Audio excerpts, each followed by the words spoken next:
Hello, everybody. My name is Jay Skibbens, and I am a co-parenting coach. I'm a single dad myself. I'm a co-parent, and I have two sons that are 6 years old and 7 years old. I've co-parented with their mom since birth of the oldest one. We have our own unique story, and if you're super interested, I have a page for my coaching business on Instagram that goes through the whole thing. But the quick version is that we were friends with benefits, which means that we were, doing the relations, or not the relation side of relationships, the physical activity. But she got pregnant, and then through the course of events, I found out that they weren't biologically mine. So I'm a parent, but I'm not a biological parent. So I have a really unique perspective, and that really helps me work through forgiveness, work through co-parenting with my clients, because at the end of the day, you have to forgive and you have to move on and you have to communicate, even through the pain, even through the betrayal, even through differences of opinions, differences of parenting styles. So what I really want to talk to you today is I really want to break down the ABCs of communication, right? Because what I found in my work is that more than anything, communication is the number one thing to break down. But it's also, like, especially when you're going through the divorce or when you're trying to decide good things for the kids, it's the number one thing you need. Like, there's child support and it gets into an ugly battle, but like if you could communicate, you could get through that. Time spent, who's picking up who's covering this cost or that cost. Those are all symptoms of a bigger problem, and that bigger problem is communication. So I'm going to work through the ABCs of communication so that you can more effectively communicate with your co-parent. And if you aren't a separated co-parent, guess what? This is going to help you with your spouse as well. So what is the A? The A is assume nothing, okay? The A means let's not go into communicating. Let's not go into a conversation. Let's not even go into an argument assuming anything. I don't want to assume how they're feeling. I don't want to assume what they're thinking. I don't want to assume what they're going to say. I don't want to assume what is going to happen. Because if that's the case, I have a confirmation bias, and I'm going to be working towards that specific bias and that specific outcome. I want communication to be process-oriented, not outcome-oriented. So I can't go into the conversation thinking about what I want to have happen either. Like I have my ideas, I have my truth, but I can't assume that we're going to get there. I can't assume that they're going to fire back. I can't assume anything. When I assume, what happens is I limit the possibilities. I'm not listening to what they're saying. I'm just waiting for my turn to talk. So when you assume, you really cut down the chances of finding a compromise, of finding a solution, of even getting through the conversation without arguing, okay? So when you are communicating, you can't assume anything, okay? The other part of that is that you also have to understand that they do not think like you, problem solve like you, or have the same priorities as you. So in your mind, when you think something like, oh, I would never do that, or if that was me, I would do this or that, you can't assume that they're going to do the same things you would do. Okay, you have to understand that they have their own method of operation. They have their own way of thinking. They have their own priorities and their own thought process. So if you assume that they're going to do something based on how you would do it, again, you're only hurting yourself. So A, don't assume anything. B is be curious, okay? You have to be curious. This is important because for a lot of us, we grew up in a traditional style school setting where the teacher decided what we were going to learn. And then the teacher decided how she was, or he, how they were going to teach that course or that topic or that subject. And then the teacher decided how the students were going to give that information back to them. Okay, so that set up this method of thinking, this method of giving and receiving information that is very, very singular, that there's one right way, one right answer. And beyond that, what happens is that in school, mistakes were also magnified because you did not want to make them. Okay, school was based on competition, not connection and collaboration. And if you went to a school where you were collaborating and connecting with your fellow peers, you probably are a really good communicator. So for a lot of us, school was based on competition. It was based on this idea of getting the highest grades, perfect attendance, best behavior, right? In my school, we actually had this thing called PRT, which was positive reinforcement time. Where like if you didn't get in trouble, like if you got in trouble less than 3 times, then you got to go on a field trip or got to have a movie day. They rewarded good behavior and they punished mistakes. So what that means is that as we grow into adults and as we get divorced and as we're co-parenting, we start hunting for mistakes. We start looking for mistakes because we're subconsciously competing to be the better parent. But we need to bring back curiosity into the mix. And let me give you a quick example. I had a parent tell me like, oh, I was so frustrated with my co-parent because when he put the car seat in, our daughter's only 1.5 years, and he put the car seat in facing the front.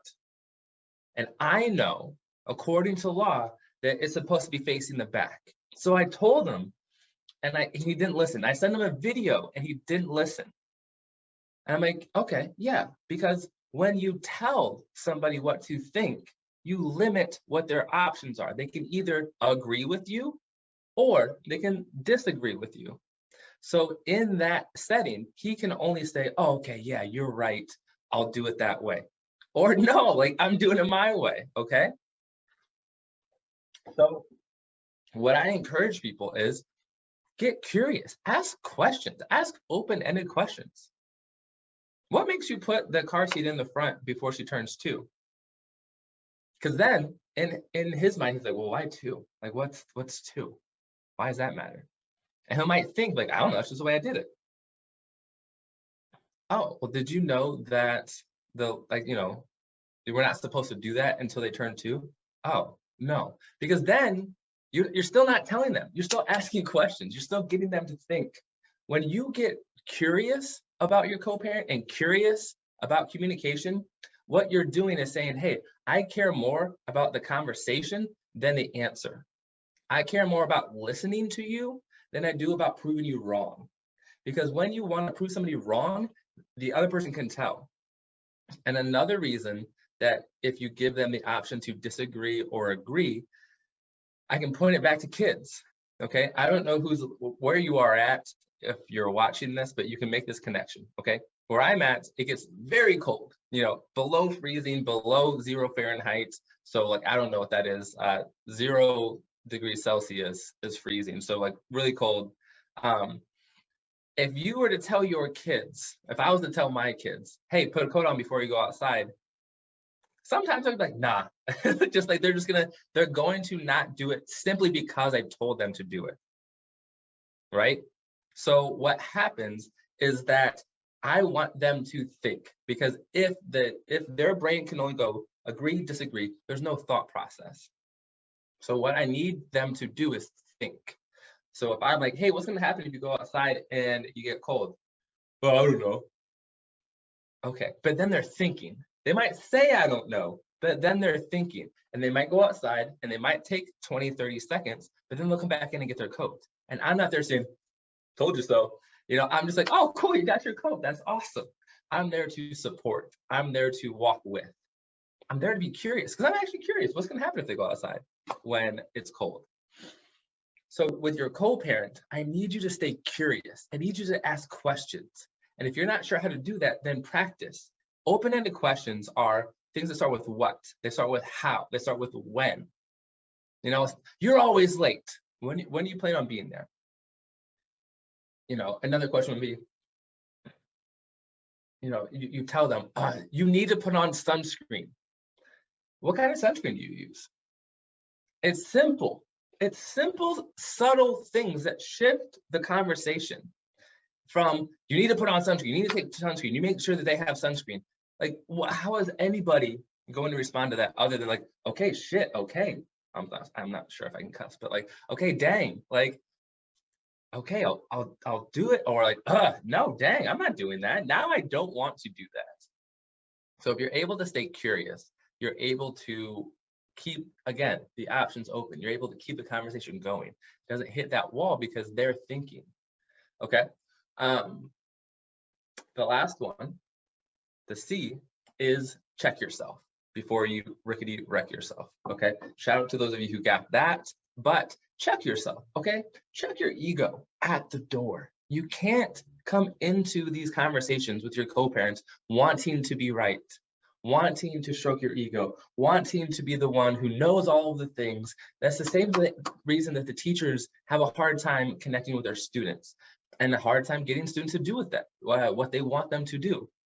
If you ever walk into a classroom and you have a teacher who has really good rapport with their kids and really good connections and really good friendships and relationships with their kids, it's going to be somebody who doesn't always tell them what to think. It's going to be somebody who doesn't put their own ideas first.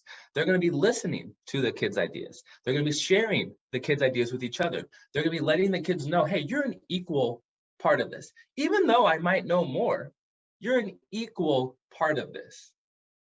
I could do this without you. I miss you when you're gone, but I want you to know that you're an equal part of this. So we need to check our emotions when we get into these conversations.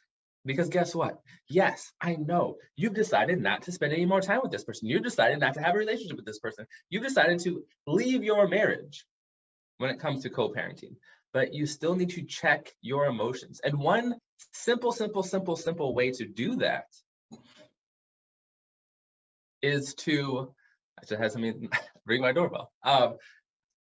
One simple way to check your emotions is to have somebody that you don't absolutely hate read the text message or read the email, right? Because what can happen, and I've done this for somebody, is that they'll get a text like, oh, see, they're terrible. See what they said. See, they're awful. And I'm like, okay, well, let me read it. And I read it in my voice. And it disassociates the message from the person. And once you're able to do that, you're like, oh, maybe they are just asking about what time I need to pick up. Or maybe they are just reminding me that the homework's due. Or maybe they're just saying, hey, can we come together and make a better plan for how the kids are going to get their homework done? Once you're able to check your emotions, you don't have to turn them off. I'm not asking anybody to turn their emotions off. What I'm asking you is to recognize that you're having an emotion, to check it, and then to rise above it and respond.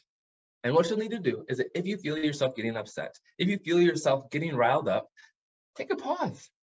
These things do not have to be decided right now. You are not in a place, you are not in a time that the answers have to come immediately. You're going to be co-parenting for a long time, years and years. You do not have to make immediate decisions whatsoever. One of my favorite boundaries is that's not a decision I'm willing to make today. Boom. Hey, I don't feel comfortable giving you an answer. Can we come back and talk about this a different time? I don't like the way that you're talking to me. When you're more calm, I'd love to continue this conversation. Because here's the thing, I don't need to be in a conversation where I'm getting yelled at. I don't need to be in a conversation where somebody's saying mean things to me. I don't need to stay in something just because the other person's going through their emotions.